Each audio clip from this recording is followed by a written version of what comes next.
não conseguem ter tempo suficiente para dedicar aos filhos.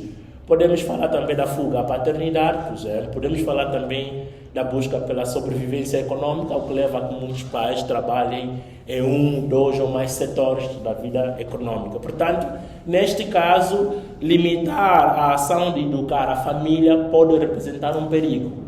O que é que isso quer dizer? Quer dizer que é preciso repensar o papel da escola.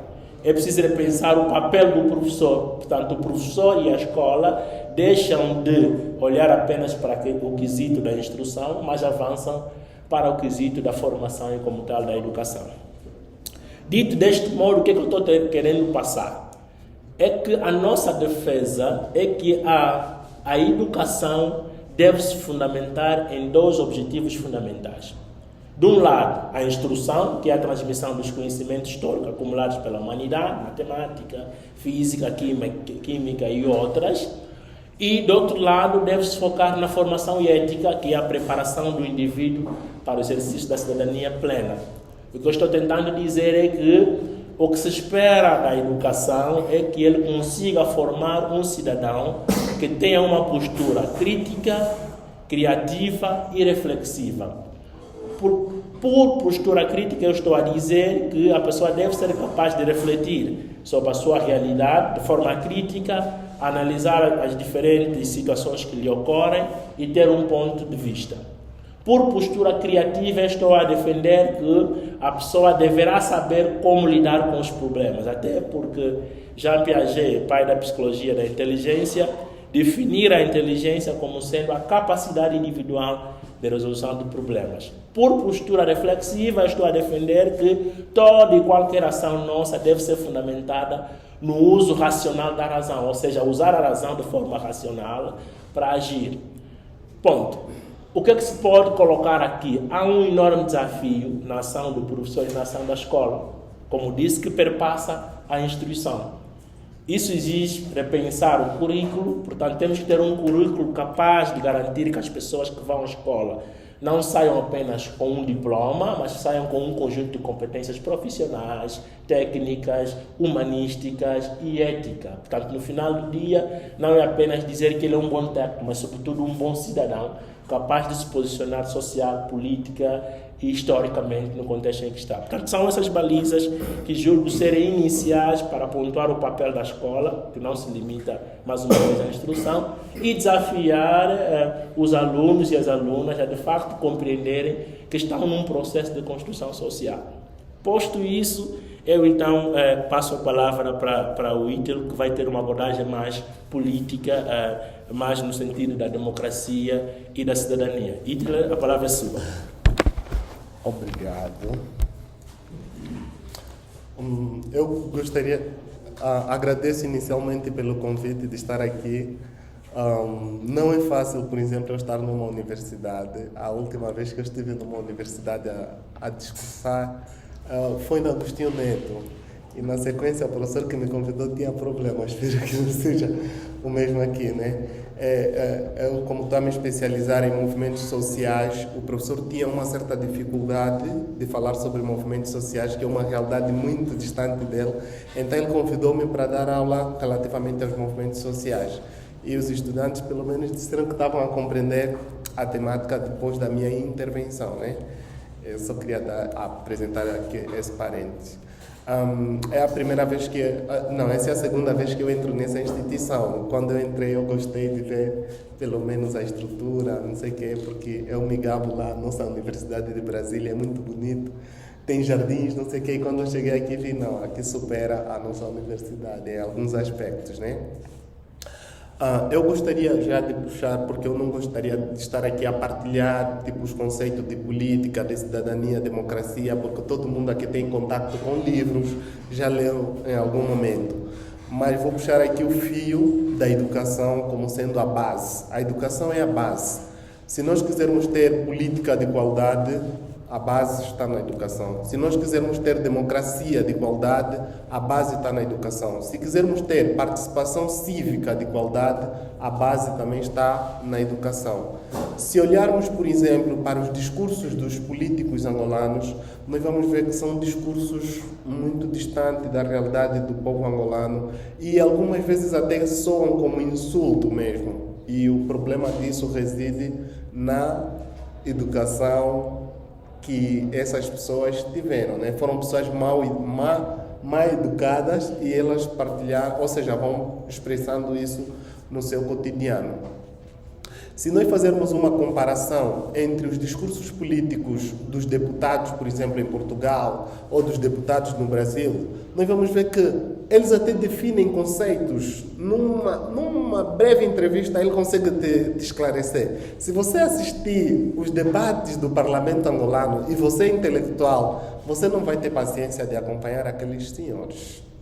Se você acompanha é porque você está dentro mesmo daquilo que eles precisam, daquilo que eles falam. Porque muitas vezes os debates são esvaziados de conteúdos. E há um déficit mesmo na nossa sociedade. E nos debates que acontecem, por exemplo, na televisão, na TV Zimbo, na TPA, as pessoas que são convidadas, muitas não são especialistas nas áreas em que elas estão aí discutir. As pessoas que são especialistas normalmente estão nas universidades, nos centros de pesquisas. E o que é que acontece? Essas pessoas não são convidadas para a televisão. Com que propósito? Porque essas pessoas vão estar lá. Eu, por exemplo, vou fazer uma análise política.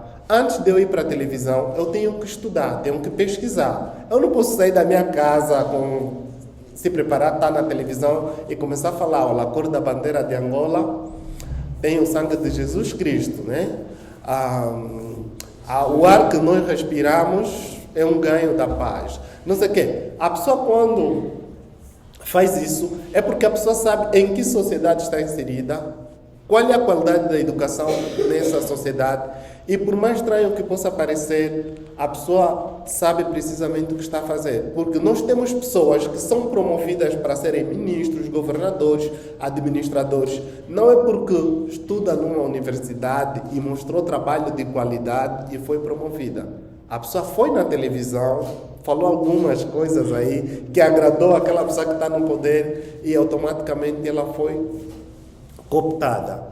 A essência da política está relacionada à nobreza. A política não é algo que nasceu no seio dos pobres. A política nasceu no seio da nobreza. Com o passar do tempo, a política foi, ganhando outras expressões. O conceito de política, de democracia e de cidadania se confunde, porque nasceram praticamente no mesmo ambiente, seguiram a mesma dinâmica e nós em África, nós temos a sorte de receber esses conceitos já consolidados. Nós hoje estamos a discutir democracia. Olha, antes de Jesus lhe nascer, os outros já discutiam democracia. Quando a democracia nos chegou, já tinha sido um conceito bem consolidado. Quando a cidadania chegou na nossa Constituição, os outros já discutiram, já passaram séculos e séculos a discutir sobre a cidadania. E nós estamos em pleno século XXI a discutir essas questões e a demonstrar resistência sobre como é que nós vamos aplicar esses contextos ou esses conceitos à luz da nossa realidade. Isso o que é que demonstra? Um certo atraso num processo evolutivo da humanidade. O que é que nós temos estado a constatar, por exemplo, em Angola? Por exemplo, no que diz respeito à questão das autarquias locais, né? Faz parte da democracia participativa. A primeira vez que se discutiu as autarquias locais, Jesus ainda não tinha sido nascido. Foi em Atenas, né? No tempo do Péricles, não sei o quê. E depois, o tempo foi passando. A Noruega implementou as autarquias há 150 anos atrás. Noruega. Portugal, país que colonizou Angola, implementou as autarquias em 1976. Cabo Verde, país que foi colonizado com Angola, implementou as autarquias em 1991. Vamos dizer, olha, nesses países não houve guerra. Vamos procurar um país que houve guerra para comparar com Angola. Moçambique, houve uma guerra entre a Frelimo e a Renamo. As eleições autárquicas foram implementadas em 1998. Ruanda passou pelo genocídio que é conhecido por todos nós, né? O Ruanda implementou as autarquias 3 anos depois do genocídio. Nós em Angola estamos em pleno século XXI, passaram 22 anos depois da paz e ainda estamos aqui com resistência se vamos implementar as autarquias ou não. Nós discutimos questões bem básicas, direitos da primeira geração. Aqui tem estudantes de direito, né? Tem direito da primeira geração, da segunda geração, da terceira geração. Nós estamos concentrados nos direitos da primeira geração, que são os direitos civis e políticos. Esses debates sobre os direitos da primeira geração foram esgotados lá na Revolução Francesa. Aconteceu há quantos anos atrás? Os outros já passaram para os direitos da terceira geração, da quarta geração. Há quem já está pensando na quinta ou na sexta geração dos direitos. E nós estamos presos nos direitos da primeira geração. Temos, por exemplo, no âmbito da cidadania, tal como disse o chocolate. E eu disse aqui, para termos uma cidadania de qualidade, nós precisamos de ter educação de qualidade. A forma como os ativistas se apresentam... Ontem estava a discutir com alguém do MPLA, disse, mas os ativistas também se apresentam mal, falam mal, não sei o quê. Eu disse, isso é reflexo da sociedade onde o ativista está inserido. Passou nas mesmas escolas onde passaram os intérpretes do poder e obteve a mesma educação que toda a sociedade recebeu. E isso vai influenciando na tua forma de pensar, na tua forma de se relacionar com as outras pessoas. Por mais ignorante que seja uma pessoa, quando ela tem contato com outros povos, quando ela regressa em Angola, parece um choque que ela vai ter a nível da sociedade. E isso acontece, por exemplo, também, quem vive muito tempo em Luanda, se chegar no Catiungo, vai ter problemas com aquelas pessoas, porque a forma como ele leva a vida é muito diferente da forma como essas pessoas levam a vida lá. Mas quando nós estamos a falar da democracia em Angola, por exemplo, nós temos que falar a democracia na totalidade. Porque a forma como as pessoas são livres em Luanda não é a mesma realidade no Ambo. O Ambo é uma cidade um pouquinho mais pequena. Em Luanda, por exemplo, se eu for numa manifestação, os meus amigos que estão aí comigo não vivem no mesmo município onde eu moro. Os polícias que vão vir nos bater na manifestação não moram no mesmo município onde nós moramos. Os CIFO também que estão lá te perseguir também não moram. No Ambo não. As pessoas vivem num lugar muito pequeno. Se você andar daqui até aqui, você conhece quem é o fulano. As pessoas estão aqui, estudam na mesma universidade, mas sabem as casas de cada um. E a política, a cidadania também tem que ver com isso. A democracia, por exemplo, não surgiu em Atenas. Então, há alguma perspectiva africana que diz que a democracia nasceu em África. Eu não concordo com essa perspectiva. Eu vou falar porque o próprio termo democracia é um termo grego. Em África existiu formas semelhantes de participação política, de liberdade, que os próprios africanos sabem qual é o termo, e eu não posso generalizar. Então, na democracia que surgiu em Atenas, o que é que nós temos? Era a democracia numa pequena circunscrição do território. E as pessoas foram participando e o desenvolvimento daquela comunidade acabou por atrair as outras pessoas a seguirem essa dinâmica.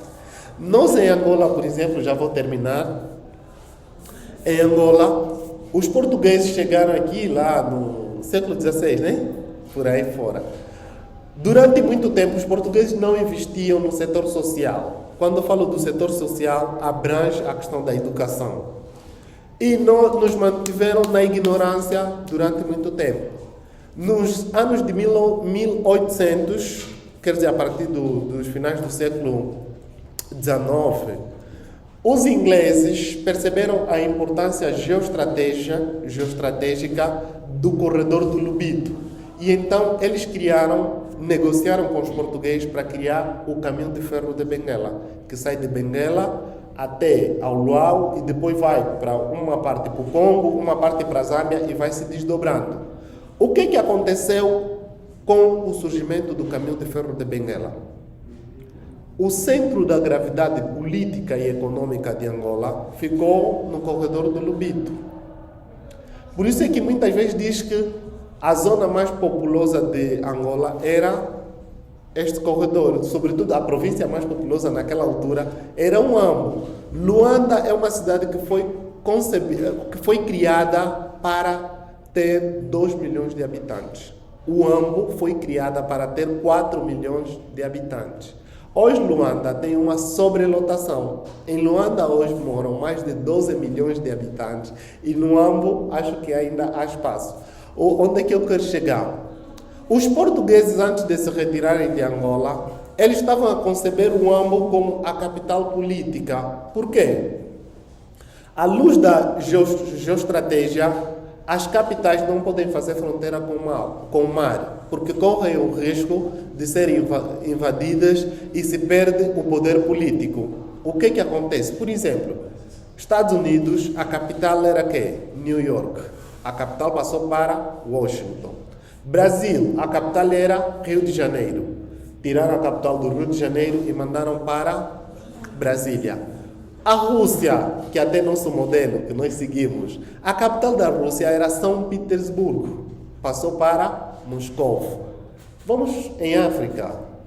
A Nigéria, a capital era Lagos. Passou para Abuja. Não sei se é o contrário, se era Lagos ou Abuja, mas era nesse sentido. A África do Sul tem uma capital econômica, que é Joanesburgo, e tem uma capital política, que é Pretória. Em Angola, estava-se a pensar isso. Estava-se a pensar que a capital econômica seria Luanda e a capital política seria Huambo. E não sei por que carga de água. E até Huambo antigamente se chamava Nova Lisboa, porque os portugueses queriam esse reflexo da Lisboa deles, que era a capital do Brasil, para a nossa realidade. Então, como nota introdutória de provocação, eu trouxe essa breve intervenção. Bom, muito bem. Agora